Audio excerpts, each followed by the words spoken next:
Good morning students, once again welcome in this class. आप लोगों ने अब तक जो एक्सरसाइज पढ़ी हैं पाइथागोरस तक के, यानी उन सभी एक्सरसाइज में अपना एनसीईआरटी लगभग कवर है।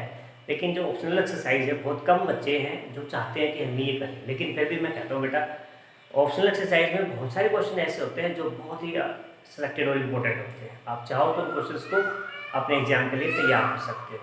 अभी देख लीजिए, वो एक फर्स्ट क्वेश्चन है, उसी में से question number 1। P Q R triangle अपने पास,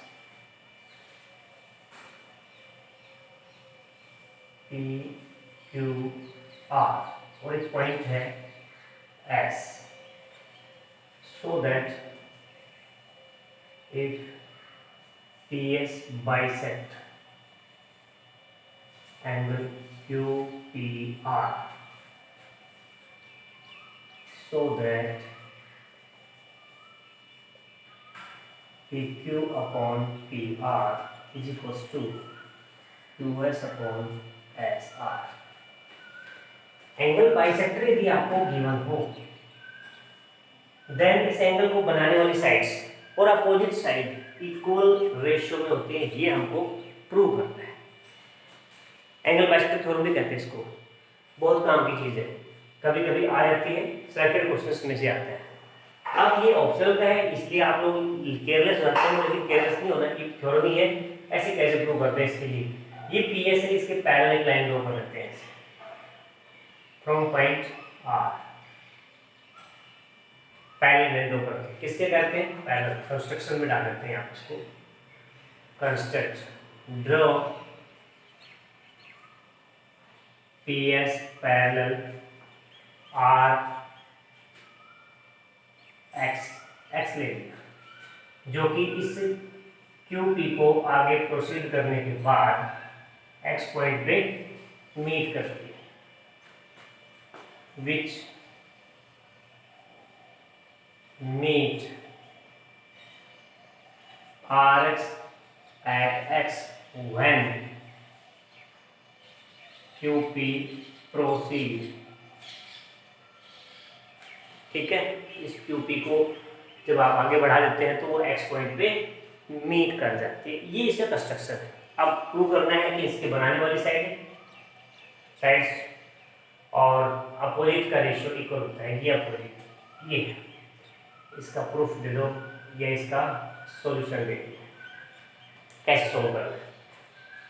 लाइन पैरेलल है तो थेल्स का यूज इजीली हो सकता है, तो आप लिखेंगे इन ट्रायंगल।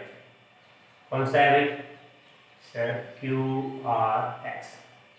क्या गिवन है? P S parallel R X given. तो क्या यूज करेंगे हम? Using Thales theorem. Thales theorem क्या कहती है? सर वो प्रोपोर्शनल होना चाहिए। क्या प्रोपोर्शनल होना चाहिए? Sir Q P upon P S is equals to Q S upon X R. ये प्रोपोर्शनल होना चाहिए किसके अकॉर्डिंग? थेल्स के अकॉर्डिंग। अब इसके बाद आ जाओ ना, ये इसके बराबर आ गया। अब हमको तो क्या चाहिए सर? इसके साथ में तो ये चाहिए, तो ये इक्वल वाला है, इक्वल आना है। उसके साथ में यहाँ पे आ जाओ, इसको एंगल 1 दिया है, एंगल 2 दे देते हैं, इसको हम क्या देते हैं? एंगल 3 दे देते हैं। और ऊपर जो बनेगा वो हमारा एंगल क्या बन जाएगा? 4 नंबर बन जाएगा। Now angle 1 is equals to angle 2 bisector, and angle 2 is equals to angle 3 alternate। वो क्यों है अल्टरनेट? वो भी कौन सा है? इंटीरियर है। कैसे हुआ सर? ये दो लाइन पैरेलल है, पैरेलल है, ये ट्रांसवर्सल है, तो अल्टरनेटिव है। रिजल्ट क्या निकल के आया कि सर एंगल 1 है वो किसके इक्वल है? एंगल 3 है। तो आप ये भी बोल सकते हैं, but angle 1 is equals to angle 4। ये कैसे हुआ? कोरिस्पोंडिंग। क्यों? क्योंकि सर हमने तो पैरेलल लाइन ड्रॉ की हुई थी कंस्ट्रक्शन में। ये गिवन भी था, ये गिवन नहीं था, बल्कि हमने ये कंस्ट्रक्शन में ड्रॉ किया था। तो आप यहाँ लिख सकते हैं कि ये जो लाइन पैरेलल थी, यहाँ पे गिवन की जगह लिख सकते हैं बाय कंस्ट्रक्शन। इस कंस्ट्रक्शन की वजह से ये हमारे पास कोरस्पोंडिंग एंगल बन जाएंगे। तो यहाँ से रिजल्ट निकल के आएगा कि एंगल जो 3 है वो किसके इक्वल आ गया, 4 के। 3 और 4 इक्वल है तो आप ये भी कह सकते हैं क्या कि सर जो पी आर साइड है वो पी एक्स के इक्वल होगी। वो क्यों होगी, equal side and opposite angle. ये 9th क्लास में थ्योरम पढ़ा था, ये साइड इक्वल होती है आइसोसेलेस ट्रायंगल में तो उनके अपोजिट एंगल भी इक्वल होते हैं। इसी को पुट कर देते हैं इन वन, क्या कर देते हैं, पुट इन वन। एक नंबर देखो, ये क्या था, एक नंबर ये था Q P upon P X, और पी एक्स किसके इक्वल है, P R is equals to, ये क्या बन जाएगा, Q X upon S R. ये तो प्रूव करना था कि वन में करते हैं क्या भी बन जाएगा, ये Q P upon P x की जगह क्या लिख दिया पी आर, और ये क्या था Q S upon S are, और ये क्या है हमको प्रूव करना है। ये हमारे पास क्यू पी और ये पी आर, ये हमारे प्रूव करना था। इस तरह से फर्स्ट क्वेश्चन है, ये कहने को क्वेश्चन है बट ये थ्योरम है। इस थ्योरम को ठीक से नोट कर लो, बड़ी इंपॉर्टेंट थ्योरम। देखो क्वेश्चन नंबर सेकंड है, इसमें डायग्राम दे रखा है, A B C right triangle है, इसमें B D perpendicular on A C, D M and D N also perpendicular on side B C and A. Then prove that first part में, ये देखो फर्स्ट पार्ट क्या कहा गया है, D N square is equals to D N ये वाला into C M, C M कहाँ पे, ये वाला। हमें को साफ साफ नजर आने लगा, क्या नजर आने लगा कि सर इस ट्रायंगल को किसके साथ कॉन्ग्रुएंट करते हैं, कॉन्ग्रुएंट नहीं सर सिमिलर कर देते हैं तो बात बन सकती है। कौन सी किसके साथ में, सर इस ट्रायंगल को और इस ट्रायंगल को आप सिमिलर कर लो तो बात हमारी बन सकती है।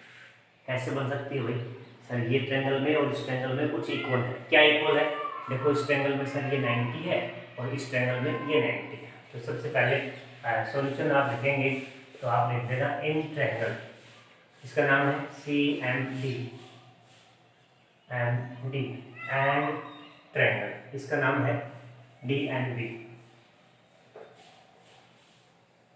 तो आप बोलेंगे मुझे कि सर ये एंगल एम है और इधर एंगल एन है और वो क्या है 90 ईच,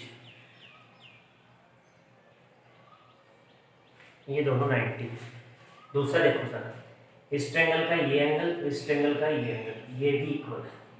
इसको आप देना चाहो तो क्योंकि ये दोनों का सम 90 है, इन दोनों का सम 90 है, तो इसको मैंने दे दिया यहाँ पे नाम x। Now angle 1 plus X is equals to angle 2 plus X, और ये भी क्या है 90। तो 1 plus X D M perpendicular है और 2 प्लस ये 2 प्लस एक्स ये भी क्या है परपेंडिकुलर, क्योंकि ये स्क्वायर बना हुआ है। ये वाला 90 है, ये वाला 90 है और इन दो का भी 90 है, लेकिन हमें तो सिर्फ ये वाला चाहिए क्योंकि 90 90 90 तो क्या बच गया 90 स्क्वायर बना हुआ। तो सर यहाँ से हम रिजल्ट निकालेंगे, this implies angle 1 is equals to angle 2, ये इक्वल हो गया क्योंकि यहाँ पे x एलिमिनेट हो जाएगा। सो a rule of similarity, similarity का रूल के अकॉर्डिंग ये दो सिमिलर हो गया तो सर ये ट्रायंगल हमारे पास कौन सी बन जाएगी, C M D, similar triangle बन जाएगी डी एंड बी। और यदि दो ट्रायंगल सिमिलर है तो ये प्रोपोर्शनली इक्वल होंगे। कौन सी किसके साथ रख दी, देखो यहाँ से ले लो, हमें चाहिए क्या सी एम चाहिए sir, C M, D N चाहिए सर, ये डी एन ये रहा देखो, सी एम और डी एन की मल्टीप्लाई में है, तो इसका मतलब सिमिलर ट्रायंगल में हमें ये डी एन के साथ में दूसरी साइड लेनी होगी, क्योंकि उन्होंने बोला है कि डी एम 2 बार है और एम सी है। चलो कोई बात नहीं, ये सी एम है, इसके साथ में मैं लिख सकता हूँ डी एम, डी एम कहाँ है डी एम, ये डी एम है तो ये बी एन आ गया, तो सर ये बी एन आ जाएगा तो बात बन जाएगी। हाँ सर ये एन भी लिख देते हैं यहाँ पे, N B is equals to C M और एन बी दे दिया। दूसरे नंबर पे आप लेंगे इधर से एम डी और यहाँ पे क्या ले लेंगे आप डी एन, एम डी के साथ में ये डी एन वाला जैसे ऐसा डी एन, इनकी क्रॉस मल्टीप्लाई कर दो तो ये बन जाएगा C M into D N, C M into D N, is equals to ये बन जाएगा M D into N B, M D into N B. अब ये देखो ये है एम डी, कहाँ गया एम डी, और ये क्या है एन बी, यहाँ पे ले सकते हैं बिकॉज कौन सा भाई, ये बच गया M D is equals to M D, ये इक्वल हो गया। यहाँ पे क्यों हो गया सर, ये स्क्वायर का हम यूज कर रहे हैं, तो ये क्या बन जाएगा और रिजल्ट ये बन जाएगा कि सी एम और डी एन का जो मल्टीप्लाई है वो एन डी या डी एम दोनों लिख दो, एम डी या डी एम, ये बन जाएगा D M into D M. भाई ये तो डी एम है, ये तो डी एम है, ये एन डी को भी अपना डी एम लिखते हैं तो डी एम आ जाएगा, तो इसको हम क्या कर सकते हैं एम डी स्क्वायर या फिर डी एम स्क्वायर। इस तरह से ये फर्स्ट पार्ट है, और सेम वे में हमारे पास सेकंड पार्ट है। सेकंड पार्ट को कैसे प्रूव करना है, ये डीएम है, देखो डीएम ये वाली साथ में बना दिया डीएम और एएन। डीएम कहाँ पे है, डीएम और एएन, एएन कौन सी है ये, तो इस बार हम ये ट्रायंगल लेंगे, ये वाली और ये वाली ट्रायंगल बना लेंगे।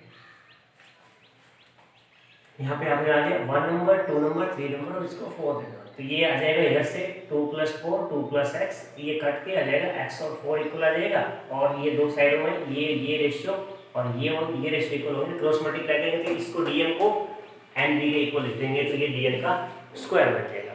इस तरह से आप ये दोनों क्वेश्चन एक ही मेथड से सोल्व कर सकते हैं। अब चलो हम आगे क्वेश्चन नंबर बात करते हैं, थर्ड पे बात करते हैं, इसको नोट कर लो, सेकंड आप इसका पार्ट ट्राई करो। देख लीजिए क्वेश्चन नंबर थर्ड और फोर्थ है, ये एंगल ऐसे बनाएगा और वो एंगल परपेंडिकुलर अंदर बनेगा, इसका परपेंडिकुलर बाहर नहीं, बोला गया कि ये जो है ना ऑब्ट्यूज ट्रायंगल है, ऑब्ट्यूज, तो ये परपेंडिकुलर कहाँ बनेगा इसका बाहर। जब आप क्वेश्चन नंबर 4 की बात करेंगे तो वो ट्रायंगल एक्यूट बनेगा ए बी सी, और यहाँ पे हम परपेंडिकुलर डी ड्रॉ करेंगे। ये फोर्थ, ये है थर्ड, उसमें यहाँ पे प्लस है, इसकी जगह यहाँ पे आपके पास क्या बनेगा माइनस बनेगा। एज इट इज क्वेश्चन है, यही प्रूव करना है, लेकिन यहाँ प्लस की जगह क्या बन जाएगा माइनस का।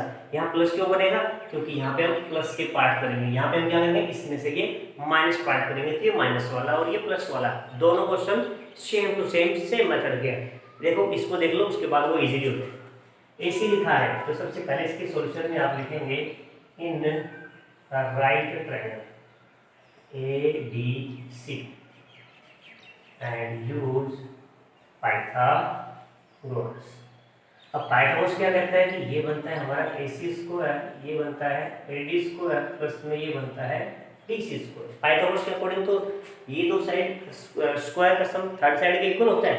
चलो ये देखो AC स्क्वायर है, ये AD ऐसे रख लो, इस DC को बदल दो, आप DC को बदल दो, क्या बनेगी BD इंटू BC।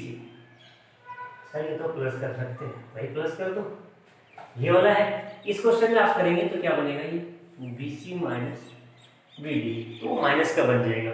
यही प्रोसेस लगाएंगे AC स्क्वायर AD स्क्वायर और DC स्क्वायर, तो DC को आप बनाएंगे BC माइनस BD, बस इतना है चेंज इसमें रहेगा, बाकी वही प्रोसेस चलता रहेगा।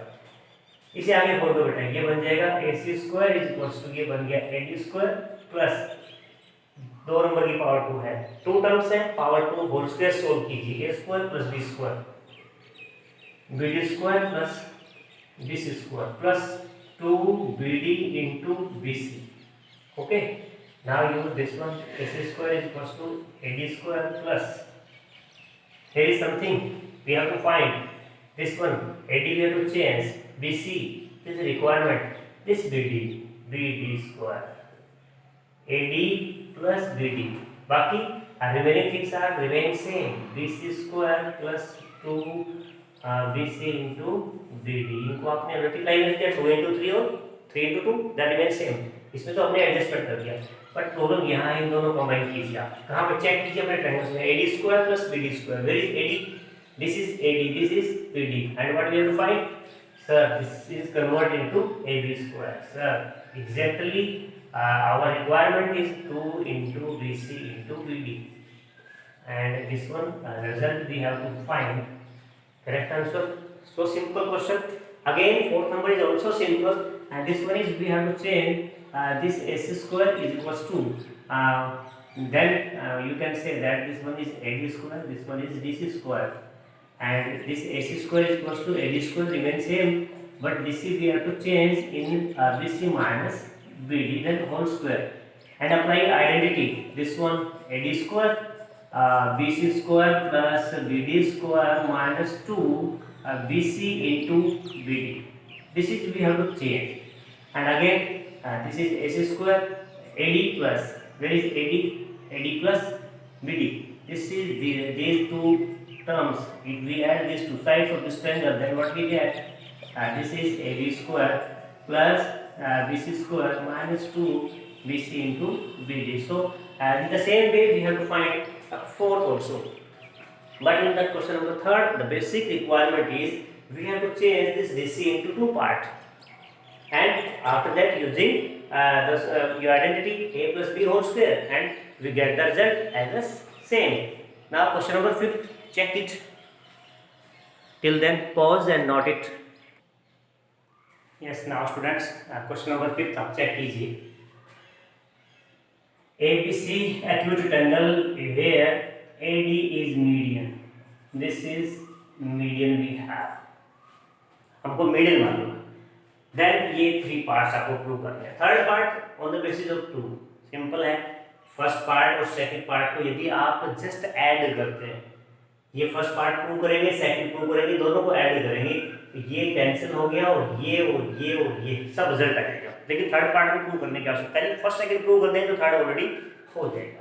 जब आप सॉल्यूशन की बात करते हैं फर्स्ट पार्ट में क्या है, AC square check in right triangle. अभी जो प्रूव किए थे third fourth question same question है. इन राइट ट्रायंगल कौन सा है भाई, AMC. ठीक है, क्या यूज कर रहे हैं, यूज पाइथागोरस. जहाँ कहीं आप राइट ट्रायंगल देखते हैं वहाँ 90% हम पाइथागोरस यूज करते हैं. यहाँ भी आप चेक करेंगे वही यूज होना है. ये हमारे पास AC स्क्वायर है, ये AM स्क्वायर है और ये MC स्क्वायर है. भाई hypotenuse perpendicular and base relation यही होता है राइट एंगल ट्रायंगल में. सर इसे एज इट इज रहने दीजिए आप. दिस वन AM आपको ऐसे ही रखना है, and CM convert in CM. ऐसा ये तो ऑलरेडी डी है, इधर तो दो पार्ट बने हुए. First part is MD and second part is DC. DM and BC part है, तो आपको इसको कन्वर्ट कर देना है, पार्ट 2 में कन्वर्ट करना है. इन दोनों को पार्ट 2 में कन्वर्ट कर दिया. बहुत सिंपल सा बस इसे सोल्व कर दीजिए. ये AC स्क्वायर है, ये AM स्क्वायर है, इधर DM बोल दो A square plus DC square, 2AB plus 2AB plus 2 into MD into DC. बाकी में कोई जजमेंट नहीं है, सिर्फ ये पावर को सोल्व कर दिया. यही क्वेश्चन नंबर थर्ड में आपने सोल्व किया था. Then AC square is equals to AM square. रहने दो आप इसे. सर AM कहाँ पे है, ये AM है और ये MD है, इनको ऐड कर देते हो इसी टाइम. MD एंड AM दोनों का स्क्वायर का सम करते हैं तो AD बन जाता है. तो इसको यहाँ पे डायरेक्ट आप क्या लिख देंगे, ADC प्लस ये DC है और DC चेंज करो सर, ADC BC/2 होता है DC. तो सर ये मीडियन दिया हुआ है तो BC/2 का स्क्वायर कर देंगे इसे, प्लस 2 MD. सर ये तो MD तो है हमारे पास, MD बोल दें इसे या DM बोल दो. सर फिर से DC आ गया, DC फिर से हमें क्या लिखना है, BC/2 लिखना है. ये कैंसिल हो गया और ये मेरे पास रिजल्ट आ गया AC स्क्वायर, ये आ गया AD स्क्वायर, ये आ गया BC²/4. ठीक है, ये सर BC/2 रख लो ना, क्या फोर करते हो, इसे 2 का स्क्वायर रख लो. चलो इसको रख लो प्लस में DM इंटू BC और आंसर आ गया. इसको बीच में रखा गया. Same first part. अच्छा जी, फर्स्ट पार्ट हो गया तो सेकंड पार्ट भी ऐसे हो जाएगा. हाँ जी, थर्ड पार्ट में ऐड करना है, सेकंड पार्ट तो ऐसे हो जाएगा. देखो पहचान लो, AB है इन राइट ट्रायंगल. कौन सी हो गया भैया, सर BMA या AMD हो गया. पाइथागोरस यहाँ भी अप्लाई करते हैं, पाइथागोरस अप्लाई करते हैं. यहाँ पे क्या बन जाएगा सर, ये AB स्क्वायर बन जाएगा, ये AM स्क्वायर और ये DM स्क्वायर. ये हमारा ए बी स्क्वायर है और ये ए एम को आप ऐसे रख लो, बट ये जो बी एम है ना इसको बना दो बी डी माइनस बोलो एम डी या डी एम। ये बी डी है कंप्लीट और ये कहाँ पे पहुंचेंगे अब हम? सर इसको आपने एम डी कर देगा तो क्योंकि बी एम को तो कन्वर्ट ही करना चाहिए सर पावर टू, तो यहाँ पे रिजल्ट जाएगा A B square A M square, ये power two A square plus B square minus two B D into M D. Sir convert हो गया तो ये आंसर आ गया A B square is equal to, यहाँ पे चेक करो सर ये देखो हमारे पास कहीं ना कहीं बी आ गया, क्या आ गया? एम डी और ए एम आ गया, फिर से ए एम और एम डी आ गया। तो इस दोनों को सर एम डी कहाँ है? एम डी ये ए एम कहाँ है? ये सर ए डी बन जाएगा, ए डी बना दिया, ए डी बन गया सर, सही हो गया। क्या बन जाएगा ये? B D. Sir B D तो फिर भी बी सी बाई टू है, इसको तो बी सी बाई टू का स्क्वायर कर दो, माइनस में टू, फिर से बी डी आ गया, ये sir B C by two है और ये एम डी है डी एम वही रहेगा, वो कैंसिल हो गया। ये सर आंसर आ गया, क्या आंसर आ गया? A B square is equal to, इसको पहले लिखा है फिर बाद में ये लिखा है minus B C into M D D M और प्लस में ये लिखा है बी सी बाई टू का स्क्वायर। तो इससे पहले लिख लो बाद में लिख लो, कुछ फर्क नहीं पड़ता है, इसलिए हमारा ये सेकेंड आंसर। ये ऐड करने के बाद थर्ड आंसर क्या आएगा? एडिंग। क्या ऐड कर रहे हो आप? 1 एंड 2, तो क्या रिजल्ट बन जाएगा? देखो इन्हीं को ऐड कर देता हूँ मैं, A C plus A B is equal to, ये दोनों कैंसिल हो जाएंगे, ये क्या बनेगा? 2 टाइम ए डी स्क्वायर और ये क्या बनेगा? B C by four, B C by four plus में क्या बनेगा? B C square by two, क्योंकि ये 2 टाइम है, ये 2 टाइम है, स्क्वायर से कैंसिल हो जाएगा, ये आंसर आ जाएगा। तो ये मेरा कौन सा आंसर आएगा? थर्ड आंसर आ जाएगा। इस तरह से इस क्वेश्चन के तीनों पार्ट एक में। वैसे ये क्वेश्चन नहीं है, ये क्वेश्चन का ये थर्ड क्वेश्चन है, ये फोर्थ क्वेश्चन है और ये जाके ये फिफ्थ क्वेश्चन बना है, ये थर्ड फोर्थ को एक साथ प्लस कर दिया। डायग्राम वहाँ पे ऑब्ट्यूज एंगल बना के एक्यूट एंगल बना के उन्होंने एक एक एंगल में दोनों पूछ लिए। मेथड सीखो, बेसिक सीखो, उसके बाद ये सारे इजीली हो जाएंगे। अभी ये 5 क्वेश्चन है आप लोगों के लिए। अब मैं चाहता हूँ आज इनको आप 5 कीजिए, नेक्स्ट 5 क्वेश्चन आप इसके बाद नेक्स्ट वीडियो में करेंगे। Till then bye bye.